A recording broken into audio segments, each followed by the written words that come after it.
I've been a professional campaign operative for, my first paid gig was in 2006. Long enough to notice that the difference between successful and unsuccessful campaigns is usually whether the candidate can raise enough money to win. Generally, whenever I ask a candidate about budget and fundraising and they start talking about having a grassroots campaign, they're probably going to lose. It stinks, but that's the current reality. So what can we do about it? Well, lots of things have been tried and they've all eventually failed, although in some places nobody seems to notice the failure, and we're going to talk about one of those places in a little bit.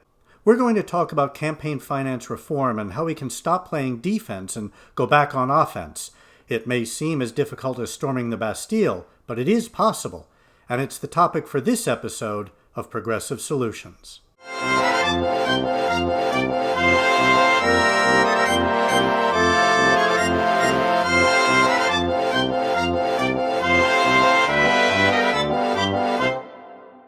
Many people believe that public funding of elections will solve the problem, and yes, that's part of the solution, but there's a lot more to it, and a lot more to public funding systems.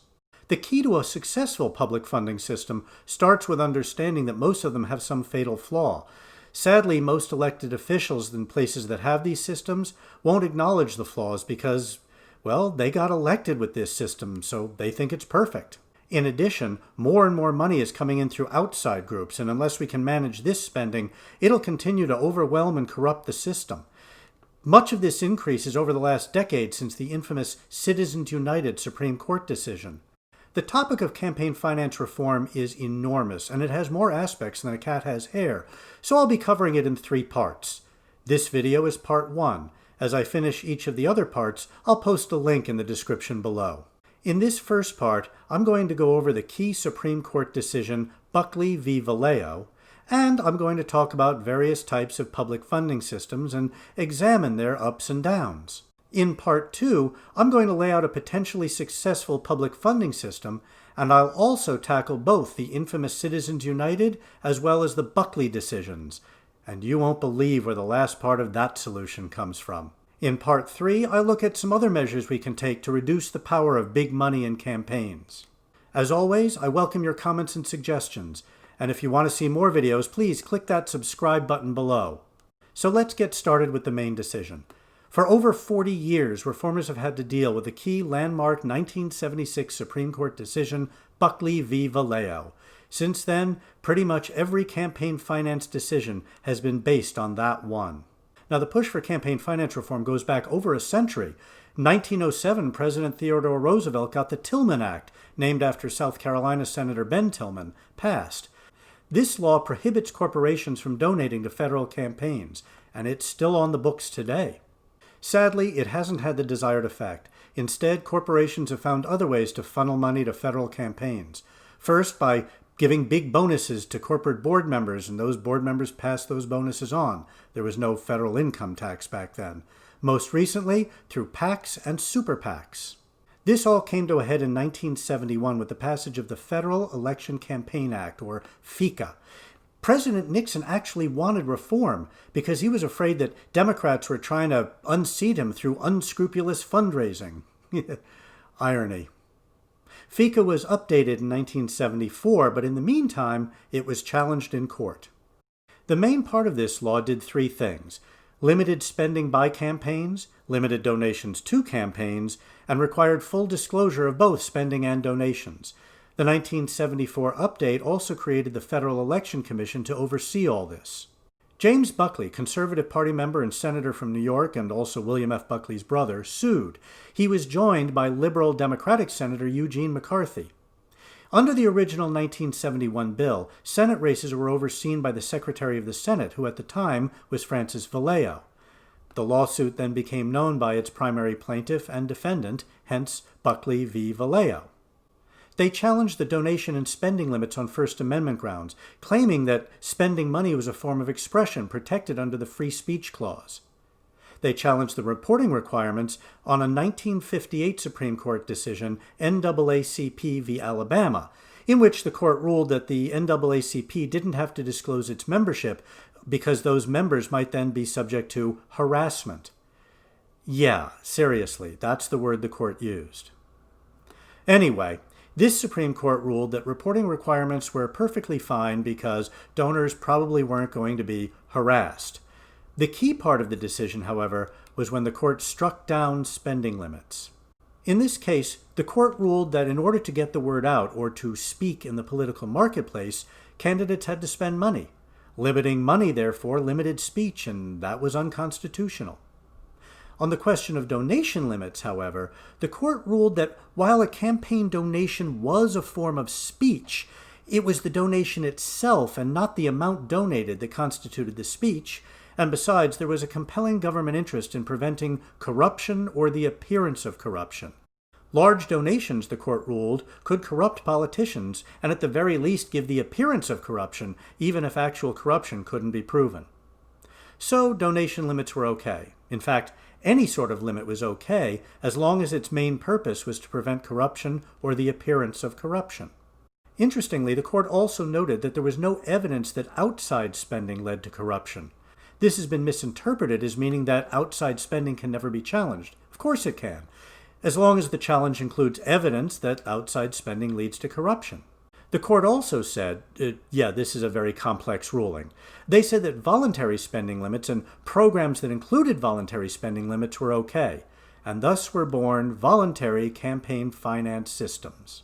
Since then, all public campaign finance systems have been voluntary. A candidate agrees to limit spending, and maybe fundraising, in exchange for getting some public funding.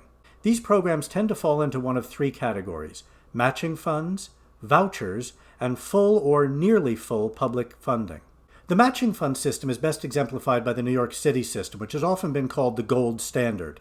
Under that system, candidates who qualify by getting enough small donations from constituents can then get public funding that matches their donations.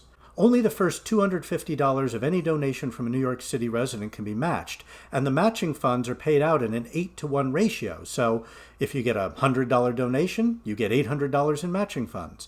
$250 donation, $2,000 in matching funds. A $2,750 donation, which is the limit for city council candidates, you still get that $2,000 in public funding.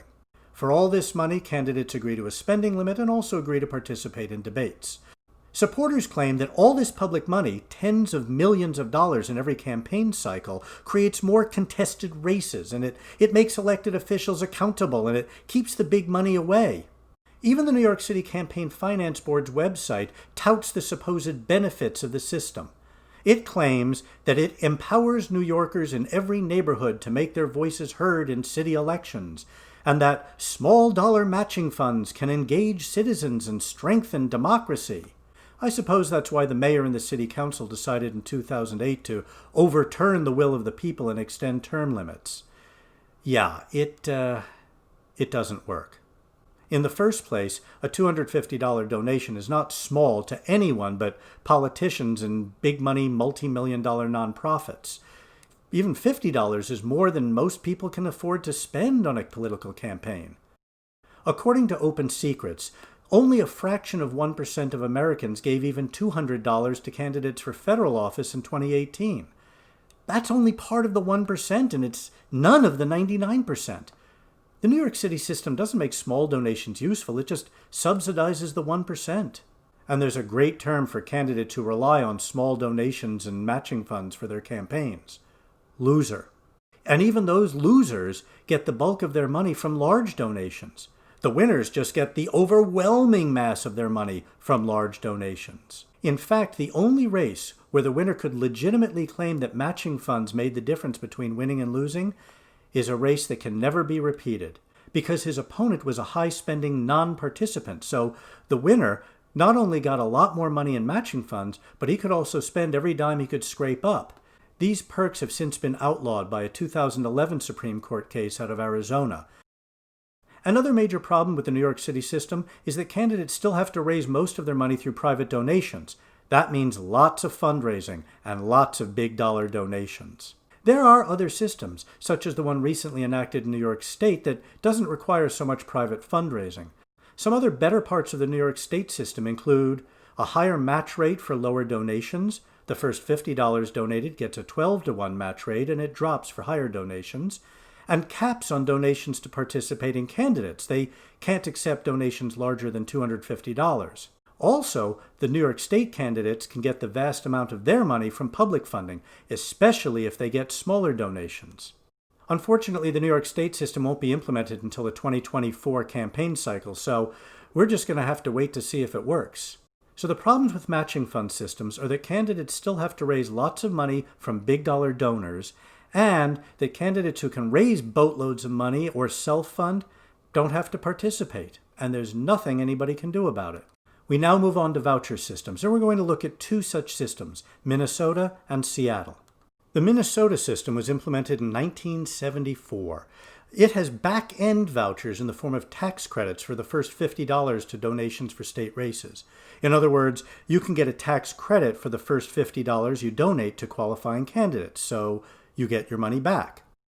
In order to qualify, candidates have to limit spending, and they have to raise enough money in donations of $50 or less. The result is a lot of candidates are scrambling for $10 donations. That kind of became the standard amount. Their campaigns spent a lot of time, effort, and even money getting these $10 donations, even as they're also scrambling for the large dollar donations that will fuel a winning campaign. The system is still operating today, but there's no noticeable change in how candidates get elected because, again, they still need to raise those large donations in order to win. Seattle enacted its new voucher system in 2017. Under the Seattle system, every registered voter gets a set of 4 $25 democracy vouchers that they can then donate to participating candidates.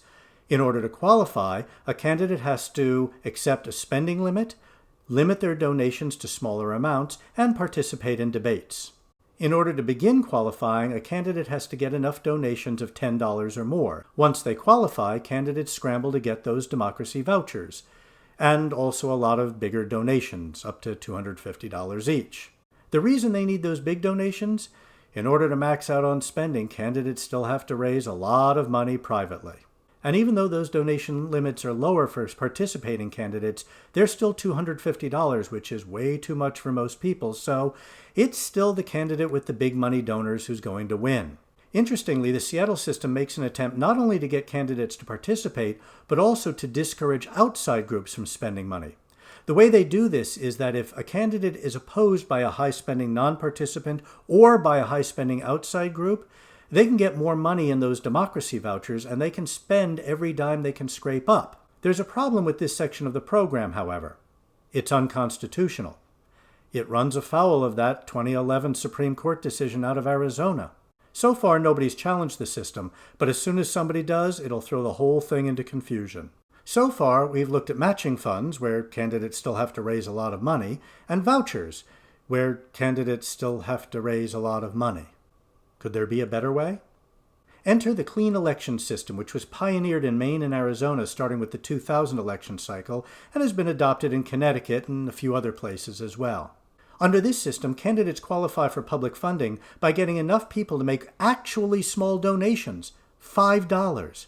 Qualifying candidates get a lump sum in public funding, and that's it. That's all they're allowed to spend. In Arizona, the problem was that they only allotted a very small amount of public funding to statewide races outside of the governor, so not many people participated. In Maine, the enormous rise in outside spending caused by the infamous Citizens United decision pretty much put a stranglehold on the state's clean election system. The clean election systems also provided extra funding for participants who were opposed by high-spending non-participants or by outside groups, but that was also struck down by that 2011 Supreme Court decision. In response, Connecticut doubled the amount of public funding available, but they also pretty much required candidates to raise a boatload of money on their own. The effect of the Citizens United decision can't be exaggerated, no matter how hard I try. Even in places that require outside groups to disclose their fundraising and spending, like New York City, outside spending still makes an enormous difference. In fact, both the current mayor and city controller got enormous help from a lot of money spent by outside groups. We need a workable public finance system. And in the next video, I'll lay out a system that can not only relieve candidates of the need to get large dollar donations, but also encourage participation without running afoul of the Supreme Court. I'll also tackle Citizens United, and that's going to be fun. Thanks for watching. Stay progressive.